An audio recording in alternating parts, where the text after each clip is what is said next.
నమస్తే అండి. మంచి మాటలు పంచుకోవడానికి మా పొదరింటికి స్వాగతం. అందరూ ఎలా ఉన్నారండి? నేనైతే చాలా బాగున్నాను. మనాళ్ళంతా కూడా బాగుండాలని మనస్ఫూర్తిగా కోరుకుంటున్నాను. నేను రీసెంట్గా సీమంతం ఫంక్షన్కి వెళ్ళానండి. ఆ ఫంక్షన్ ఎవరిది వాళ్ళతో నాకున్న అనుబంధాన్ని మనాళ్ళందరితో తప్పనిసరిగా చెప్పాలనుకుంటున్నాను. ఎందుకనంటే రుణానుబంధం లేనిదే ఎవ్వరూ కూడా మన లైఫ్లోకి రారు అని పెద్దలు చెప్తూ ఉంటారు కదా.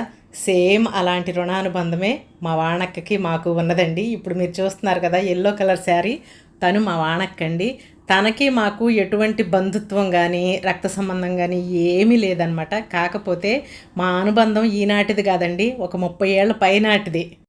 నిజంగా ఎటువంటి రక్త సంబంధము బంధుత్వం లేకుండా ఒక బంధం ఇన్నేళ్ళు కొనసాగడం అంటే అది చాలా గొప్ప అని నేను అనుకుంటానండి. దీనికి సంబంధించిన చక్కగా ఒక చిన్న స్టోరీని మీ అందరికీ చెప్తాను. ఈ సీమంతం వీడియో చూస్తూ మా స్టోరీని మీరు వినాలి, ఓకేనా? మన వాళ్ళందరికీ చెప్పాలి నేను తప్పకుండా. ఈ అవకాశం ఎప్పుడు వస్తుందా అని అనుకుంటున్నాను. ఈ సీమంతం రూపేణ ఈరోజు వచ్చింది. అయితే నేను 10th క్లాసు అలా చదువుతున్న టైంలో మా ఇంటి పక్కన ఉన్న పోర్షన్లోకి ఈ అక్క వాళ్ళు రెంట్కి వచ్చారండి. అయితే వచ్చే టైంకి అక్కకి 2 బాబులు అనమాట. పెద్ద బాబుకి 3 years, చిన్న బాబు కరెక్ట్గా 5th month బేబీ, చిన్న బాబు అనమాట. డెలివరీ అయ్యి ఇంకా డైరెక్ట్గా ఇక్కడికి వచ్చారు. ఇంకా వచ్చిన దగ్గర నుంచి అక్కతో మాకు అనుబంధం స్టార్ట్ అయిందండి. మమ్మల్ని కూడా అక్క తోడబుట్టిన చెల్లెల్లాగా చూసేది. ఆ క్రమంలో ఇంకా మా అందరి మధ్య ఎంతో ప్రేమాభిమానాలు పెరిగినాయండి. బాబుని ఒక్క క్షణం కూడా మేమెవ్వరం వదిలిపెట్టే వాళ్ళం కాదు. నాన్నగారు, అమ్మ, మేము ఎప్పుడు కిందకి దించకుండా అలా చూసుకుంటూ ఉండేవాళ్ళం. అక్క కూడా మమ్మల్ని తోడబుట్టిన చెల్లెల్లాగా ఎంతో ఆప్యాయతగా చూస్తా, మంచి చెడు అన్నీ చెప్తూ ఉండేది. ఇంకా ఎప్పుడూ అక్క దగ్గరే అలా స్టిక్ ఆన్ అయిపోయి ఉండేవాళ్ళం అనమాట. మా అందరికీ ఎంతగా మాలిమి అయిపోయాడో, మేము ముగ్గురం అక్క చెల్లెళ్ళను కూడా మా వాణక్కని ఆ దేవుడు మా కోసం పంపించాడు మా అక్కని అనుకునేవాళ్ళం. మా ఇంటికి పెద్ద కూతురులాగా చూసేవాళ్ళు అనమాట అక్కని. నాన్నైతే మా పెద్దమ్మాయి అన్నట్టుగా చూసేవాళ్ళు. సేమ్ అక్క కూడా అంతే ప్రేమతో మాతో ఉండేది. ఇంకా పిల్లాడైతే అమ్మని నాన్నే అమ్మ నాన్న అనేవాడండి. అంత చిన్న పసిపిల్లాడు కదా. ఇంకా ఇదిగోండి ఈయన గారే మా ఈ బాబే అనమాట. ఆ బాబు ఇప్పుడు తనకి పెళ్ళయ్యి చక్కగా తనకి పిల్లలు పుట్టే టైం. మా మున్నాని చిన్నప్పుడు ఇలా చిన్ని కృష్ణుడిలాగా అలంకరించుకుని మేమందరం ఎంతో మురిసిపోయామండి. ఇప్పుడు ఆ చిన్ని కృష్ణుడికి మరో బుజ్జి కృష్ణుడు రావాలి అని మేమందరం మనస్ఫూర్తిగా కోరుకుని ఆ పాపని ఆశీర్వదించామండి. నిజంగా చాలా సంతోషకరమైన విషయం. పిల్లలు ఎంత పెద్దాళ్ళు అయిపోయినా, అక్కాళ్ళు మళ్ళీ వేరే ఊరు ట్రాన్స్ఫర్ అయ్యి వెళ్ళిపోయినా కూడా మా అనుబంధం అయితే ఎప్పటికీ చెరగకుండా అలాగే ఉందండి. మనసులో ప్రేమాభిమానాలు ఉండాలి కానీ దూరాలు లేదంటే ఇంకేవో అడ్డం రావనే అనటానికి మా బంధమే ఉదాహరణని మేము అనుకుంటామండి. ఆ బాబుకు సంబంధించిన ప్రతి శుభకార్యంలోనూ మమ్మల్ని పార్టిసిపేట్ చేసేలాగా చేస్తుంది అక్క. ఒక పెద్ద అక్కలాగానే మా ముగ్గురు అక్క చెల్లెల్ని ఎంతో ప్రేమగా ఆప్యాయతగా చూస్తుందండి. మేమందరం కూడా అక్క అంటే అంతే ప్రేమగా ఉంటాము.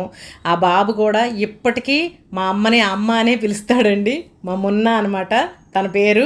తను చిన్న పిల్లాడప్పుడు మాతో అనుబంధం, ఇప్పుడు తనకు పెళ్ళయ్యి తనకి పిల్లలు పుట్టే టైంకి మేమందరం ఇలా ఈ శుభ సందర్భంలో ఈ ఫంక్షన్లో కలవటం నిజంగా చాలా చాలా సంతోషంగా ఉంది.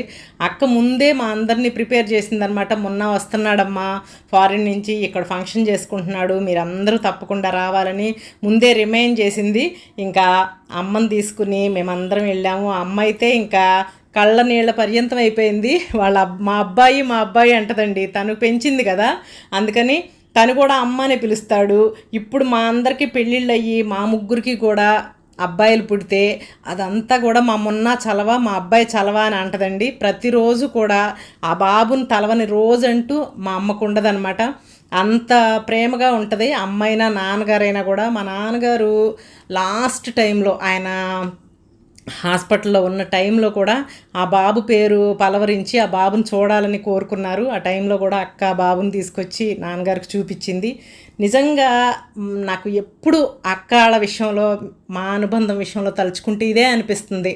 సొంత రక్త సంబంధాల కన్నా కూడా ఇంత ఎక్కువగా ఉన్నామంటే ఏదో గత జన్మలోని రుణానుబంధం ఈ జన్మ వరకు అలా కంటిన్యూ అవుతూ ఉంది అని అనిపిస్తుందండి కదా. లేదంటే ఏదో మామూలుగా నైబర్స్ లాగా ఉండాల్సిన మేము ఒక మంచి ఫ్యామిలీ లాగా ఇన్నేళ్ళు ఆప్యాయతతో ఉండడము నిజంగా గత జన్మ రుణానుబంధమే అనుకుంటానండి. పైగా చిన్నపిల్లలు ఇలా అందరినీ గుర్తుపెట్టుకోవడం అనేది రేర్ కదా. ఆ కొంతకాలం ఆ మున్నాకి 5 ఇయర్స్ అలా వచ్చేవరకే మేమందరం ఒక ఊర్లో ఉన్నాం. తర్వాత అక్క వాళ్ళకి ట్రాన్స్ఫర్ అయ్యి ఇలా విజయవాడ వచ్చేసారు. అయినా కూడా అక్క మమ్మల్ని తను మర్చిపోలేదు. ఆ బాబు కూడా మమ్మల్ని మర్చిపోనివ్వకుండా నిన్ను చిన్నప్పుడు పెంచారు నాన్న అని చెప్పడం వల్ల బాబుకు కూడా మా మీద అంతే ప్రేమ ఆప్యాయతలు ఉంటాయండి. ఈ శుభకార్యంలో మేమందరం పాల్గొనటం మా అందరికీ నిజంగా సంతోషంగా ఉంది. ఎందుకంటే మేము పెంచిన బాబుకి ఇప్పుడు మళ్ళీ పిల్లలు పుట్టబోతున్నారు కదా, అది నిజంగా చాలా హ్యాపీనెస్ ఇస్తుంది కదండి. ఇంకా ఇప్పుడు ఈ ఫంక్షన్లో అక్కాళ్ళు రిటర్న్ గిఫ్ట్గా ఇచ్చిన ఐటమ్ని మీ అందరికీ చూపించాలనుకుంటున్నానండి.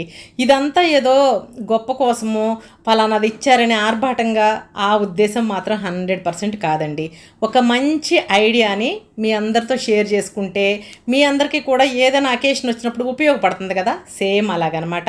ఒక పెద్ద థాళీ లాంటిది, పళ్ళెం లాంటిది తీసుకుని దానిలో వాళ్ళు ఇవ్వాల్సిన ఐటమ్స్ అన్నిటిని పెట్టారనమాట. అందులో ముఖ్యంగా నాకు నచ్చింది ఏంటంటే చిన్ని కృష్ణుడు ఉయ్యాల్లో ఉన్న ఈ బొమ్మ అండి.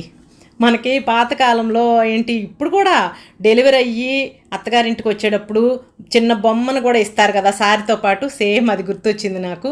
దాంతోపాటు పండు, తాంబూలము, స్వీట్స్ అంటే అందులో చల్లిమిడి ఇవన్నీ పాపకు ఒళ్ళో పెడతారు కదా, దాంతోపాటు చక్కగా జాకెట్ ముక్క, పసుపు, కుంకుమ, ఒక డజను మట్టి గాజులు ఇవన్నీ కలిపి ఈ పళ్ళెంలో సర్దారనమాట. ఆ పళ్ళెం కూడా చాలా యూనిక్గా ఉంది. మనందరం ఇప్పుడు చూస్తున్నాం కదా, చాలా లేటెస్ట్ ట్రెండింగ్లో ఉంటుంది కదా. జర్మన్ సిల్వర్ పూజ ఐటమ్స్ అండి. వీటిని ఫంక్షన్స్లో కూడా చక్కగా మంచిగా ఉపయోగించుకుంటున్నారు. అలా వచ్చిన అతిథులందరికీ మళ్ళీ వాళ్ళు రీయూస్ చేసుకునే విధంగా చక్కగా ఇలాంటి జర్మన్ సిల్వర్ ప్లేట్ ఒకదాన్ని ఇచ్చారు. దీన్ని ఎందుకు చూపిస్తున్నానంటే చక్కగా మనం ఇంకా ఏదైనా ఫంక్షన్స్ చేసుకున్న ఒక ఐడియాని మీతో షేర్ చేసుకున్నట్టు ఉంటుంది కదా. ఏమంటారు మీరు, అవునా కాదా? ఓకేనా? నిజంగానండి, రుణానుబంధం లేకుండా ఎవ్వరూ కూడా మన జీవితంలోకి తారసపడరు అనేదాన్ని నేను నిజంగా చాలా స్ట్రాంగ్గా నమ్ముతాను. ఆ నమ్మకానికి ఎగ్జాంపులే మా వానక్కళ్ళకి మాకు ఉన్న అనుబంధం. ఇంకోటి ఏంటంటే అలా తారసపడిన వాళ్ళతో ఉన్న బంధాన్ని నిలబెట్టుకోవడం కూడా చాలా గొప్పతనంగా నేను అనుకుంటానండి. ఏమంటారు మీరు కామెంట్స్ రూపంలో నాకు తప్పకుండా చెప్పండి. ఓకేనా? ఇది ఈరోజు మన వీడియో అయితే. ఈ వీడియో మీ అందరికీ నచ్చిందని అనుకుంటున్నాను. వీడియో కనుక నచ్చితే వీడియోని తప్పకుండా లైక్ చేయండి, షేర్ చేయండి. మరొక మంచి వీడియోతో మీ అందరి ముందుకి వస్తుంది మీ పొదరిల్లు వాణి. అంతవరకు అందరూ టేక్ కేర్ అండి. Thank you for